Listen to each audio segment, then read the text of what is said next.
Do you ever feel like there's a part of you that wants to be seen? Well, there's this other part of you that just wants to hide.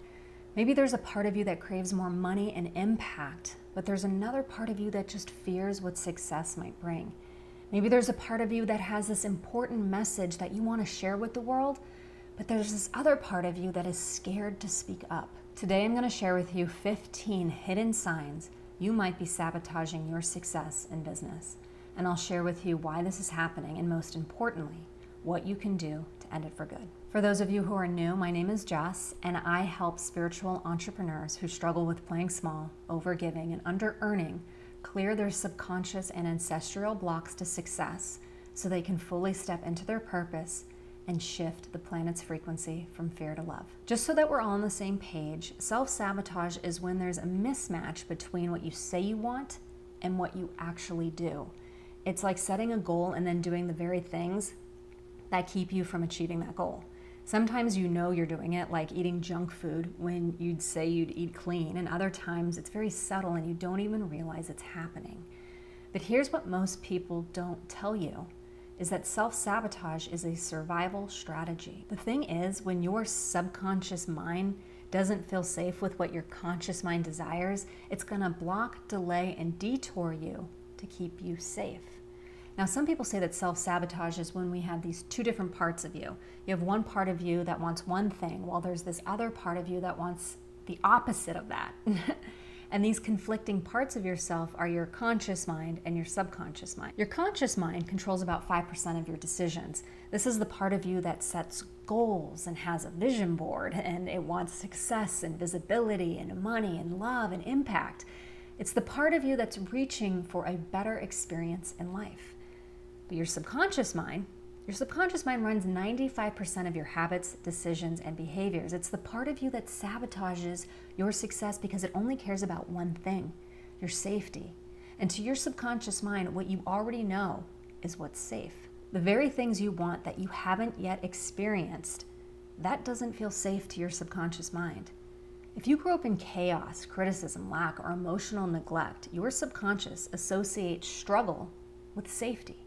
So when you try to grow, launch, raise your rates, or speak up, it's freaking out and sabotaging everything. The key to stopping this is simple. You must reprogram your subconscious mind to feel safe with what your conscious mind wants.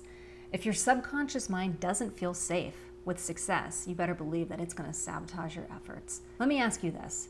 When you are successful at your business, what might you lose that you value? Please let me know in the comments down below, because this could be the very thing that's standing between you and the success that you desire. For those of you who would like to learn more about the subconscious mind and how it gets programmed, you can check out this video up here. So let's look at how this shows up. Here are 15 hidden signs you might be sabotaging your success. And as I go through these, please let me know in the comments down below which ones hit home for you. The first one is playing small. You hold yourself back, you hold your voice back, your message back, your offers back, when you know you're meant for more. You know, if you grew up in an environment with a domineering caregiver, your subconscious mind learned that it's safer to be small and out of the line of sight. I grew up in an alcoholic household, so my subconscious mind learned early that it was safer to not be seen or heard. That playing small was the safest bet. And before ever finding this work that I do today, thinking about making a YouTube video and posting it would put me into such a freeze state that I couldn't even move forward. It was terrifying for me. Number 2, overgiving. You give more than you receive, especially in your business and sometimes even in your relationships, let's be honest.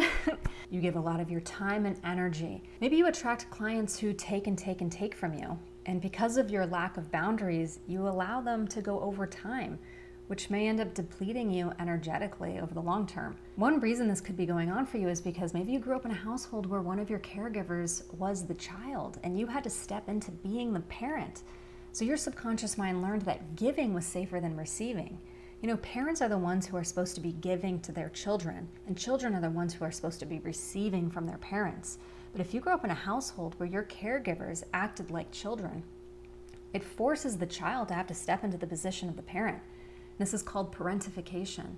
And this could be the reason why you overgive. Number 3 is undercharging. You feel guilty asking for what your work is worth, so you settle for less or stay stuck in income plateaus. Deep down, you don't feel worthy. And on the surface, you try to convince yourself that you shouldn't be charging for spiritual healing work, or maybe others have told you this. But from my experience, a lot of this can be linked back to ancestral trauma, where your ancestors might have survived by struggling. Number 4 is people pleasing. You can't say no. You fear rejection, conflict, or disappointing others, which ends up making you resent the very people you're trying to help. Your subconscious mind learned that saying no caused you to be cut off from love. If you'd like to learn more about how your subconscious mind is programmed to people please, you can watch this video here. Number 5 is procrastination. You wait for the perfect time and you keep tweaking endlessly, but this is just fear disguised as delay. Your subconscious mind fears what the end result might bring. In other words, your subconscious mind doesn't feel safe with success, so it delays and stalls your efforts. Number 6 is perfectionism.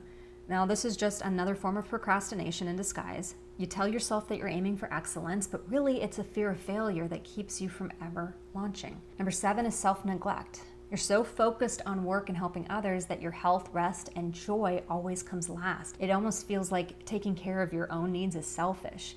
This is usually due to growing up with a caregiver that was very self-centered, and everything had to be about them, making no room for you or your needs. Or maybe you saw a caregiver give endlessly to everybody else and you learned to do the same thing. Number 8 is avoiding difficult conversations. You bite your tongue and you keep the peace because you're afraid of hurting others with your truth. You could have grown up with a caregiver that screamed, punished, or abused you when you spoke up. So your subconscious mind learned that it was best to avoid sharing what you thought. Number 9 is overworking with no play. You hustle nonstop but forget what it means to have fun, rest, and just be. Maybe you grew up in a home where you needed to prove yourself to get love. Love in your household was conditional, so your subconscious mind learned that in order to get love or attention, you needed to work hard in order to get seen. This can be also linked to generational trauma where working hard, again, was the only way to survive. Number 10 is seeking immediate gratification. You're chasing quick wins and you end up self-soothing with dopamine hits like food, mind-altering substances, shopping, social media, or the attention of others. You become so focused with feeling good in the moment versus delaying gratification. Number 11 is overthinking. You obsess over every decision, terrified of doing it wrong, and it paralyzes you from making progress. This is, again, another form of procrastination in disguise, and you keep putting off the very thing that could positively change everything for you, because your subconscious mind fears what success could bring. Number 12 is starting but not finishing. You launch with excitement, then abandon the project halfway through. You chase the next shiny thing, and you might call it ADHD or ADD, but again, it's procrastination in disguise. Number 13 is negative self-talk. Your inner voice is saying things to you like you're not good enough, you always fail. What's the point of trying again? It didn't work the first time. And this feeds that self-sabotaging loop and kills your momentum. Your subconscious mind is reminding you of the past to try to protect you from what it doesn't know, success. And number 14 is studying instead of doing. You think that you need another course or certification when what you really need is action. And this can stem from not feeling good enough and needing to prove your worth. And this stems back to having to prove your worth as a child to the caregivers who weren't capable of seeing how worthy you are. And this last one is a big one for entrepreneurs. You avoid risk. You cling to your comfort zones because this is what you know to do, but really it's a fear that's blocking your expansion. Self-sabotage is not a character flaw. It's a protective mechanism. Your subconscious is wired for safety, not success. Sometimes this is rooted in childhood trauma and sometimes it's ancestral trauma. The brain would rather choose a misery than risk an unknown miracle. What's that expression people use? Better the devil you know than the devil you don't. And please remember that self-sabotage, this is not a flaw. It's a smoke signal from your subconscious mind. It's waving a red flag saying there's something here that needs to be healed.